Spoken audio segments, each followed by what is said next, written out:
She's an ex-military translator turned international best-selling author. Sylvia Day has just released her newest book, Butterfly in Frost, and she joins us today. So a lot of people, fans of the crossover series, is excited to get this. Now explain that this is just a companion piece to the series, right? Well, it's a standalone novel, and that means, you can pick it up. You don't have to have read something before it or after it, but you will see cameos from characters that people love from the Crossfire series.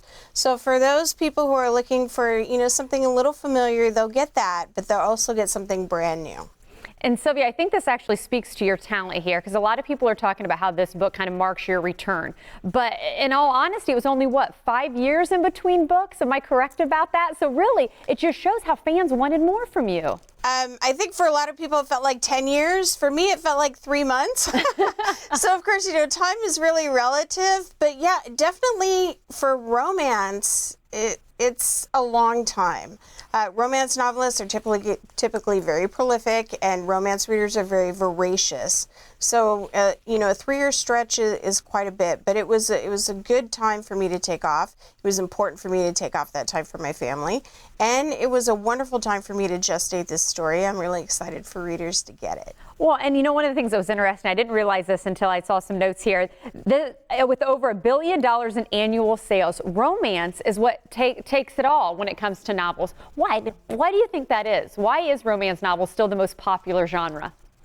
Well, romance is very hopeful, for one, and people kind of mistake that, and they assume, oh yes, these are women who are just, hoping to find, Mr. Perfect, Mr. Right, Mr. Wealthy, and that's not entirely true.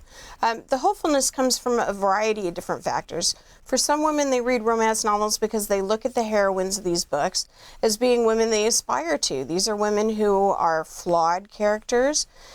These are characters who are overcoming challenges, and they can recognize something in that character, and it inspires them to achieve their goals, to try harder, to overcome, things that are holding them back.